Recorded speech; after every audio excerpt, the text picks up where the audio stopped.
Hello, everybody. So, this is Laura with Healthy Carnivore. I just wanted to come on, let you know that this is going to be a new live stream that I'm going to be doing every Monday. I'm going to do it at 5:30. I'm going to try to keep it to half an hour.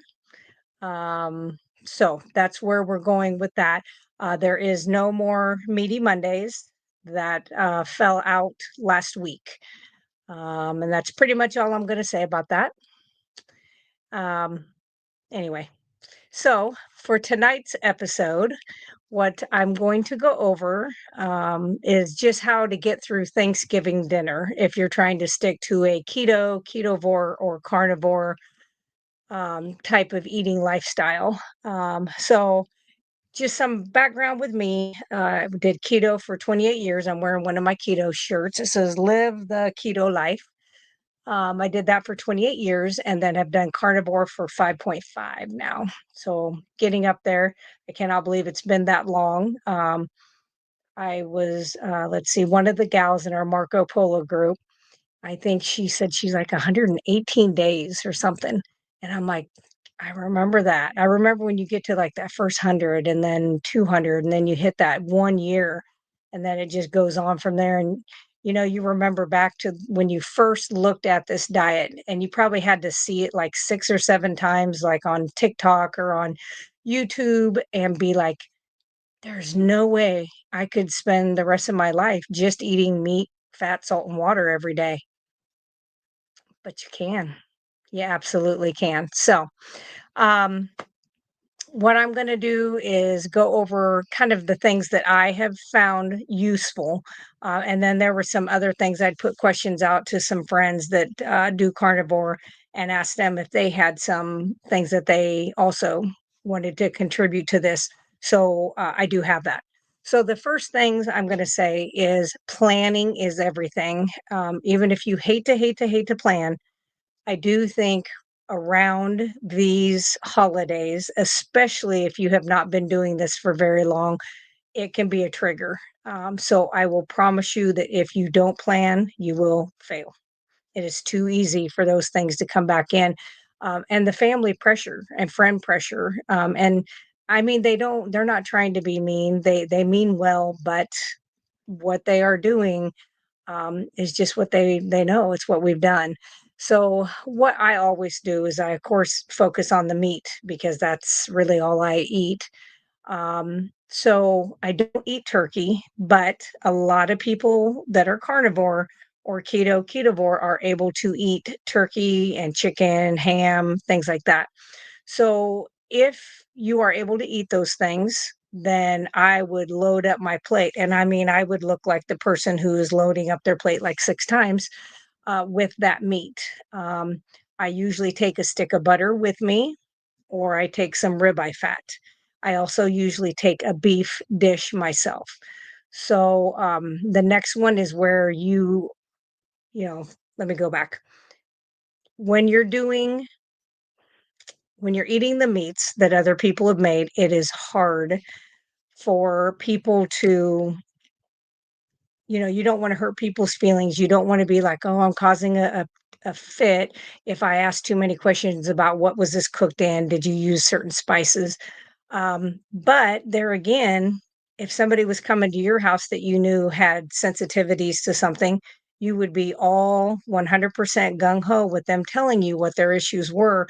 And you would try to make sure that that didn't happen for them. So we need to kind of have that same, you know, retrospect for ourselves. So yeah, awesome, Melinda. I'm glad that this is a good time for you.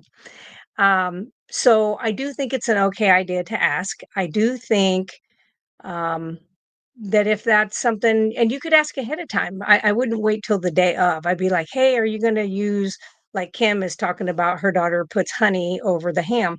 You could just say, are you still going to do honey over the ham? If they're like, yeah, that's how we always do it, say, okay. And then make a small ham shank or something for yourself and just bring it. Um, Kim says she's able to eat turkey. That's good. Turkey is like eating empty calories for me. I mean, it's just like I eat it and it's like it's just nothing for me. It doesn't cause me a lot of issues like chicken and bacon do. Unfortunately, I wish I could eat bacon. I see you guys eating bacon all the time. I'm like, dang it. So another thing that you can do is you can bring a carnivore dish. Now, last year I have pictures back on YouTube and Facebook where I have these huge beef ribs with the bone sticking out. I mean, I look like a cave woman. I took those with me and a stick of butter. And that's what I had. They had some ham that they had not cooked with anything on it. My daughter just did plain. So I had that as well. And my joints did pay for that the next day, having that. But if you're able to eat those things, then that's something you could do. You could bring pork belly, like you could crispy up pork belly. You could do ribeye fat, bacon, or not bacon fat, but you could do bacon. You could do beef fat if you wanted to take that along with you. You could cook any kind of beef that you wanted to. I will tell you, when I ate that beef rib, and like I said, it was huge. When I ate that last year, I was full for, hours, hours and hours afterwards, but not to the point of where you're miserable and you couldn't go outside and play with the kids or run around with the kids or sit and have conversations with people and you feel like you're falling asleep and have brain fog. I didn't have any of that, so I was glad. Um, Skip the sides and the desserts. Now, I will tell you, everybody does this differently. There are some people, I am not a moderator. I cannot moderate. If I start to eat, excuse me, something that's sweet, and even if it's like keto sweetener stuff, I it sets me off. It causes bloating and it affects my stomach biome, my gut bacteria, pretty quickly. But there are a lot of people who are able to do that. So this is going to be things to do if you want to completely abstain from doing any of those things. Now, several people will want to go ahead and they'll be like, I'm just going to do it for this one meal and then get back on the boat. And that's completely fine too. You have to know what your strengths are if you're able to do that. I am not one of those. Um, let's see. Yeah. And so, like, when you're passing on these things, um, I can remember I gave up everything white the day before Thanksgiving in 91. And I can remember everybody going, "But aren't you hungry?" And I'm like, "No." And all I ate was like turkey, ham. I think I had green beans and maybe a little bit of broccoli or something that they had, just like plain broccoli raw or whatever, and then ranch dressing that I had made. And, I'm like, "No, I don't wanna eat that stuff." I said, and I did. I literally had to make myself see it as like skull and crossbones as poison, and I said, "That's how I kinda see that, and I don't wanna do that to myself." And of course, they all thought I was nuts, but that's okay. I'm okay with that because I feel like I am pretty darn healthy. At 53, I'll be 54. Um so another thing is to stay hydrated. And I'm not saying to drink a certain amount of these every single day just because you're a human being. I really have started drinking to thirst. If I'm thirsty, then I'll drink. Now, with that being said, I have worked with people and clients that have no thirst sensations ever. Like they could be sitting there looking like a California raisin and they're like, "I'm not thirsty." And I'm like, "You look like ET. Like you got to have some fluid. I can't find a vein." Um, so I recommend, like, I don't drink water around any of my meals. So if I'm going to a Thanksgiving or a Christmas or a birthday party, I'm either gonna eat an hour before I go, and then I'll just sip on water or club soda or something sparkling water for the rest of that time, or I'll just bring something and eat. But I do not do a lot of water with my meals. I find that um, really knocks down the stomach acid of breaking down the food, so that's what I do. Oh, Melinda says she has no thirst receptors. Yeah, that's hard. And then, if you're somebody who doesn't have that, then you know that you do need to, roughly at the most half of your body weight in ounces. And that's just a rough estimate. I wouldn't try to push it. And really looking at the color of your urine kind of lets you know, although if you're doing really strict carnivore protein, you can have a darker urine. That's just part of it because of the breakdown. You'll actually have a little blood in your urine. You can't see it, but if you were to test it, there's blood, there's all kinds of stuff in it. Higher protein markers because you're eating protein. And most of us, not all of us, are eating pretty, not raw, but blue rare, as Dr. Kiltz called it. I think he called it black and blue. So, which is a good way to do it. And hi, B, how are you doing? Nice to see you. Um, so stay hydrated, but try to be careful around the eating window, having too much water. See if that doesn't help you. I recently was working with a client who was talking about how her acid reflux had gotten so much worse. And she, of course, had stopped acid reflux medication because of the side effects it can cause brain wise. And so she had stopped that. And I kept working on, and I was like, we're missing something, missing. And we actually did a live, like Zoom, and she was showing me her meal, and she's just chugging this glass of water. And I was like, got it. I was like, you are diluting all of your stomach acid and it's trying to break down all this food you're putting into it, lots of fat, lots of protein. And it can't because for one, you've had all those pumps shut down for so long. I mean, over 25 years on a proton pump inhibitor to lower her acids, which really most of the time the problem is actually not enough acid, not too much acid, but it makes money. And so, we just were like, "Hey, let's try to stop the drinking of water, like an hour before you eat and an hour after, and then, you can go back to town." And that has helped her. She doesn't have acid reflux. That did take a full week for her to notice any difference, though. Our bodies are very slow. Another one is and we know me. Planning for questions. Family members might ask why you're skipping certain foods. A quick positive answer. I feel my best eating this way. Usually works fine. I don't know about your family, but my family was like, no, that's not a good enough answer. And I want to know why and what you're doing because you've lost your mind. Um, and you can always try to redirect. And, I think the thing to remember around all the holidays and birthdays and retirements and weddings and funerals is this is a time to be around family and friends and trying to keep those relationships. Something I was thinking about today, I went for a long walk after I'd done my exercise and went and bought stuff for grandkids for Christmas and wrapped it and everything, which is not fun. I don't like doing that. And I was going for a walk and I thought, huh, it's really strange. I don't I was like, I don't know how I would do if somebody like if I went to a family member's house now, as long as I've been doing it, if they said something to me that was snarky because I don't care. Like I'd be like, okay, that's kind of the older I get, the more I am like, it's okay. You eat your carbs, you eat your sugar, you eat your maltodextrin, you eat your MSGs and your grass, generally recognizes safe additives in your food and your food dyes and enjoy.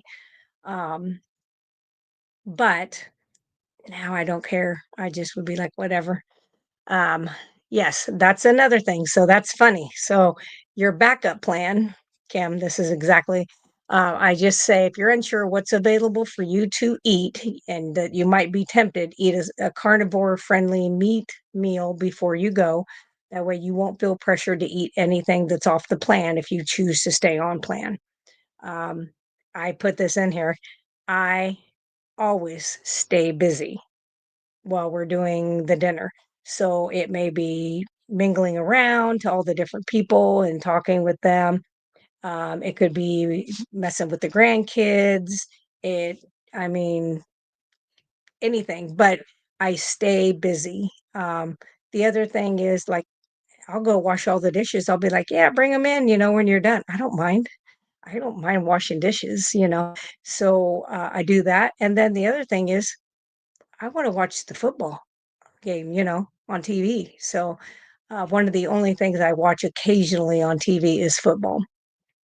Okay, I did watch, like, 10 minutes of the NASCAR race, so, um, like I said, the key is to planning ahead and being steadfast and knowing what your goals are. Um, and not being afraid for others to know what your goals are. Because I think if they know what you're doing it for, like, I have joint pain, I'm trying to heal from joint pain. I have rosacea, I have any of these skin conditions. I think it's a good idea to let them know, like, I'm trying to heal this. People that have like polycystic ovarian disease that keeps them from being able to get pregnant, infertility issues. I'd be like, I want you to be a grandma. And this is something that, through what I've researched, could possibly help me, be able to get pregnant and have a baby. Whatever you got to do, tell them what your why is. And you have to know what your why is that you're doing this. Um, and yeah, so that's the other thing is that you can always enjoy the holidays without breaking your goals, without ruining setting yourself back. And as one of our gals in our Marco Polo group had a day that she kind of went off the rails. And then the very next day, she was like, I'm back. And so that's the other thing is that we are all human. We're all going to slip up. It does happen. And when that happens, we know how to get back on. It's like I tell people, it's no different than an alcoholic or a person that's addicted to drugs. I was a sugar addict 100%, still would be, like I still am, because if I started it today, it would have me again. So that is something that I have to abstain from. But many people fall off of that wagon of getting off of anything they're addicted to, no matter what it is. It could be gambling, sex, any of that stuff. They have to, you know, sometimes fall off the wagon and to get back on. So giving yourself a little bit of grace and not being so dogmatic that you have to be perfect, also. And not comparing yourself to others because I've had people say, well, you never cheat. You never did. It's not that I haven't had, like, I had some of my homemade salsa last week when my sinuses were really killing me, on my hamburger because I knew that that would break open my sinuses, and I ate, some oregano. I put my oregano oil that I make for, antibiotic properties in, butter and drank that down. But with the salsa, it worked, it opened up my sinuses, but man, did my joints hurt the next day. I mean, we were driving around looking at deer out and because it's getting close to our shotgun season. So we were like, let's go see if we can see any deer, which is kind of just a hillbilly thing, I guess. And I was like, oh, I opened up the door and I was like, man, I was like, boy, my joints are sore. So yeah, that was definitely me. Um, but I think holidays need to be about family and friends. And I mean, there was a few years ago, in this very small town, we have a little community building. It's where we go vote. It's where all that stuff happens. City meetings or town meetings, whatever they want to call them, happen up there. We've rented that out before because our house is so little, to have like family dinners and baby showers and birthday parties and stuff up there. And we did, have a Thanksgiving up there, and we had several, I think 7 people in town who have absolutely no family. Some have outlived their family, some their family has nothing to do with them. A couple of them were veterans, and pretty much all of them were over 70. And so, I invited them to the Thanksgiving dinner, and you feel like you're doing that for that person, but you don't realize how much that actually fulfills you, what you feel like after that, seeing them have, um, just relationships and talking with other people and my grandchildren, talking with them. Um, my grandchildren are very good about not being afraid. They're not afraid of strangers, but they have a good set of common sense on them to kind of know when danger is there and when it's not. But they're not afraid of elderly or somebody in a wheelchair or something like that. So that has worked out really good for me. Oh my lord, Kimberly Meyer. So I'm just reading your message. 14 grandkids. Yeah. Yeah. Yeah, that would you'd be busy. You would be busy. I don't think you'd have to worry about what you ate. You could probably eat 4 big giant beef ribs and you'd probably run it off. That is amazing. Good for you. Uh Kimberly says, "Yep. Yes, I'm struggling, but I keep trying." Yep, and that's the thing. It is it's difficult. And it just depends, like my husband, he's not ready to make that leap. He does eat a lot more meat than he used to, so I'm glad of that. But he's still stuck with those store-bought cookies, those Oreos and things like that, which I know are just the most horrible thing for him, but it is what it is. Um, but yeah, you just got to keep trying, and that's why we have those Marco Polo groups. I think it's so good to be in there and asking like, "Hey, this is a situation where I had a slip up. Is there something I maybe could have done differently, or what's some advice you would have?" I think that's a good thing because I'm not a judgy person at all, and so you could come on here and say, "I ate a whole bag of licorice. What should I do?" And I'd be like, "Start again tomorrow. Like it's already done." I just try not to be judgy on other people. So that's what I would recommend, and, let me know. Let's see, the Marco Polo group is so helpful. Oh, hi, Rachel. I love it too. I do. Um, I was so worried that it was gonna disappear, and I was distraught. So I'm glad that that has survived, um, and I feel like we have, um good camaraderie with the people that are on there. So, and I will let you know, on Miss Betty, I have sent an email to her and to a family member. I found I did have an email to a family member, so I just sent just like, "Hey, how are you doing? We miss you," type thing. So I just want to kind of see, what's going on, and it may be that she's just not, because it's been a couple weeks, so it may be just that it was too much.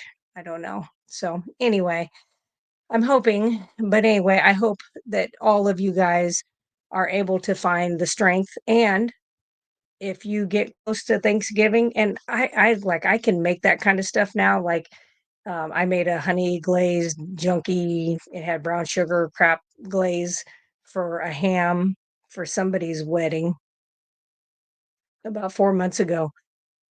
Didn't even look good to me, but I just know how bad I hurt afterwards, and a lot of people don't have that either. That's the other thing.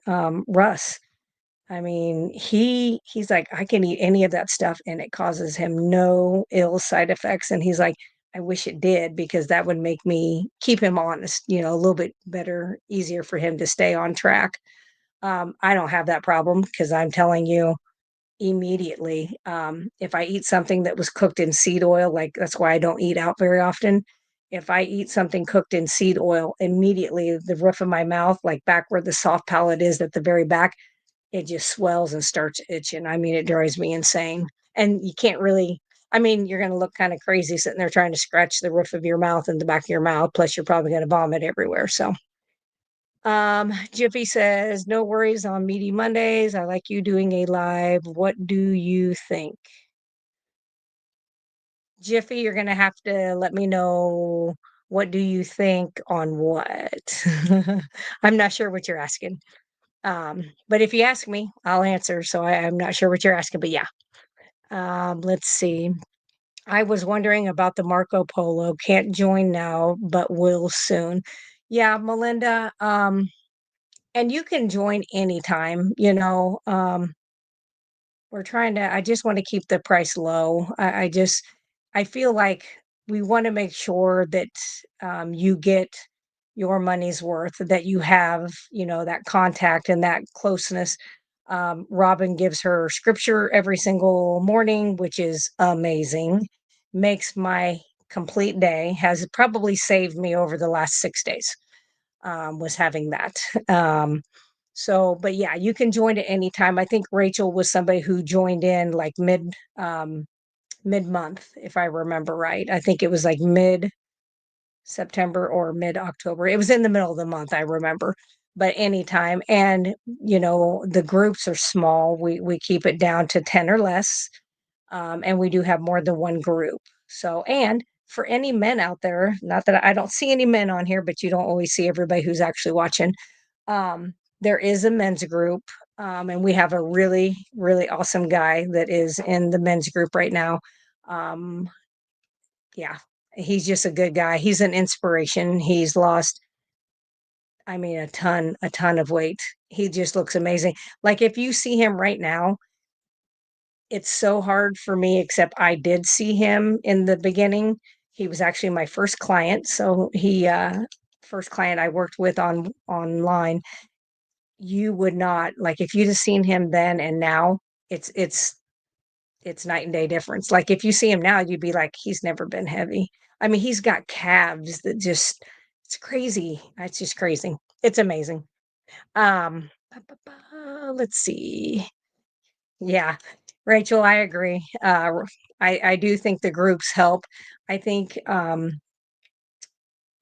if you're struggling, if you're having sleep issues, like right now, poor Robin has got some sleep issues. We think it's cortisol. She's going to do everything she can to try to get that um, in check and see if that can help her.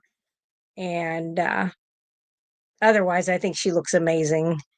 I think she's doing okay. I think it's just sometimes we gain some weight doing carnivore before even after we've lost weight, sometimes we can gain weight. It's just hard because as women, we have put these unrealistic goals on ourselves, on our daughters, on our granddaughters, which I have broke that cycle. Um, but that cycle was definitely done with me. I definitely started, worrying about weight. I can remember at 9 years old, I was standing at the dining room table, and this is something that's so ironic. This is how I say it's generational. I was standing at the dining room table at my grandma's house, and I had my belly leaned up against the table. And of course, I had a little belly that went over the top of the thing, not like rotund, but And I remember her going, "Suck it in." Nobody likes to see a lady with their belly sticking out like that. And that, man, that affected me. And then I was at my mother's probably 2 years ago, maybe. And my brother's daughter, yes, the oldest one, she was like 11 and she leaned up against the table. And my mother said the same thing to her. And, I have a lot of respect for your elders, but that was one time that I was like, what the hell are you doing? I'm like, "Did you hear what you just said?" I'm like, "Right there is how this gets sent down in families, of these eating disorders and this unhealthy thinking that you have to be a skinny, skin and bones to be a decent person." I mean, Dr. Kiltz talked last Monday, that just because 'cause you're fat doesn't mean you're necessarily metabolically sick. It doesn't mean it won't lead to that, but a little bit of fat is not gonna kill you, and as far as I'm concerned, I think some of these people who hold on to the weight and keep that weight, I think if there's ever a famine, they probably gonna win. They're gonna live, and some of us that when we fast, we lose weight, we're in trouble. So that's why I prep. So Rachel, yep, she said she did. She came in mid-September. That's what I was thinking, and, yeah, Kimberly, I agree. Yeah, Robin she's very beautiful. She's very kind. Um, yeah, she just has good spirit, good vibes, and I appreciate that. And so I think we all can learn a lot from people who have um, the ability to sometimes look at people as a whole and not pieces of them. So that's how I try to do things. Cat says, "Yep, I was never metabolically sick, still have 40 more pounds to lose." Um, that's good. Yeah, my mom is that way. I mean, let me take that back. Okay. My mom is extremely heavy, but she's got osteoarthritis. So that is a metabolic disease. But as for like her blood pressure, her cholesterol, all of that stuff, beautiful, perfect. It's crazy how nice it is. I mean, literally, they're like, you could pass the army blood work test, like to get in, which is crazy. So, okay, let's see. And then we have Darth. Hey, Laura, just listening in, got done with back to back classes at the gym. We'll listen to the beginning on replay. Well, thank you. I talked about you a little bit, but it was all good. Um, and it's funny, I shared something on Facebook and it showed this great big thing of meat wrapped up in like twine. And I mean, it's massive. It's like the size of a small submarine. And who's your carnivore? Brett had remarked on it. And I said, you put me, you, and Charlie together with that and a grill, it doesn't stand a chance because we can put down some meat. Um, but yeah, the exercising. Yeah, I was just telling them how your calves, like if anybody saw you now with how good your calves, I mean, they're just crazy. They would never believe that like a year ago where you started from because you can't even tell. It's just crazy. But it's amazing, you're definitely an inspiration. So hopefully one of these days you will do a channel and you'll be out there helping other people too. But I do like that, you're in a Marco Polo group. I do continue to offer that out to some of the men. Sometimes the men don't always comment on here, even if they're in the background, because I think it would be helpful if you had a few more guys in your group. We can tell you what we know, but I think sometimes it's good to have guys to bounce that kind of stuff off with. So anyway, so I'm going to be doing this every single Monday from now on at 5:30 p.m. Central Standard Time. There is somebody, I'm not saying their name, that potentially we may do a combined effort of coming on and doing something like this in the future. But as of right now, I just want to stay in the swing of things. We're going to do this and let the other go. So, anyway, I do appreciate all of you guys. If you have any questions, please leave them in the comments. If there's an idea you want me to do, talk on, let me know. Next week, I will let you know. Um, I kind of went to Chat GPT just because I was like, I'm not very good with Chat GPT because it lies sometimes. And then like when you nail it down, it's like, oh, well, yes, red meat is better for you than chicken. And I'm like, why didn't you say it the first time I asked you? But anyway, next next week's is going to be more like the recent trends in carnivore diet and highlighting more targeted approaches to new meal ideas that go beyond just meat. And some of them are going to be like zero carb options, things that you can make. These are things that I personally do not do because I'm going to tell you, I like to just cook meat and be done. I just don't like to do a lot of um, the other stuff. I don't like to, I did that with keto for so long. I think I burned myself out. Now that is it Chris from Nashville? I'm messing up his name. If any of you guys know, anyway, he does all these great recipes out there. It's amazing. But I did that with keto. I mean, I did videos on Facebook, live videos, cooking for years. And so I just got to where I'm like, "Ugh, God, that was so much work to do that." But if you can do that, and some of these things will be some ideas that you can do. And then the next episode, which I think will be after deer season at that point, I believe close to it. Anyway, somewhere around that. Hopefully, I have some deer. It's going to be all about the vitamins and minerals that you can get um, doing the carnivore diet since everybody is like, oh my gosh. Yes, Chris, it's called Chris Cooking Nashville. Thank you, Rachel. I couldn't remember what it was. And actually, he was at Keto Palooza in Louisville, Kentucky in October when I went. He was there Friday and maybe a little bit of Saturday. But then I think he had something else he had to go to. But it was really neat to see him. There was a lot of people there. and the Berries were there. They're very nice too. And then Maria Emmerich was another one. And then hmm, I don't remember his name either. The one that makes salty and also keto. I've got one bottle of like keto chow. Um, his team and him, they were there too. And he seemed like he's a pretty nice guy as well. So let's see. Melinda said, I enjoyed it. I'm glad. Hopefully, I was able to give you some good information, something to help you. It gives you something to think about. And it kind of sets that seed in there so that when you start planning for stuff, it's like, okay, can I make that a little cleaner so it doesn't throw me off the rails? Can I stay on track? And I've always been one of those people. I didn't sit down and eat a huge, big Thanksgiving meal because I was piecing on the stuff as I was cooking it and getting it ready. And of course, when you have kids, you're cleaning up their plate. But I just do that with the meat now. And then I'm like, oh, I'm not really that hungry. So that's what I do. Hi, Lisa. Nice to see you. I know I surprised everybody because I got on here at 5:30, but that's going to be my new show time is going to be 5:30 p.m. I may change that in the future if I work with another person on these doing these kind of videos. So I'll just have to kind of work with that person and see what works with them too. I'm just trying to be not trying to compete with other times that people may be having videos out there. So anyway, I'm gonna get in there. I think there's a football game on, and I was able to drop off my Afghans to my veterans today. That was amazing. That made my whole day.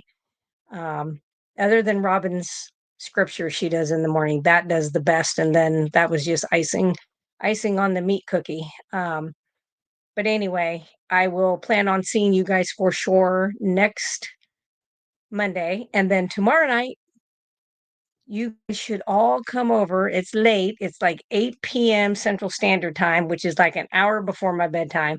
But I'm going to, every 3 weeks, I'm on with Homesick Buckeye, which is Russ Mitchell, and he's a hoot. And I'm going to be on with him. I'll stream it to my channel as well tomorrow night. And that's his We Be Grillin' Baby, his keto cookout. So that way, if you have any questions or something that maybe you didn't get to while I was on here live, you can ask there. Um, he always says he's the humor and I'm the educator, but he's got other smart people. He's got Kim from Nurse Kim. She lives in Kentucky. She's awesome. And then he also has Rick from Charger Mopar. Um, we call him Quackman. And he's been a carnivore for 40 years, over 40 years. So, yeah, he's got a lot of good information too. So, anyway, I appreciate you guys for spending your time with me. And as I always say, meet, heat, eat, and repeat. See ya.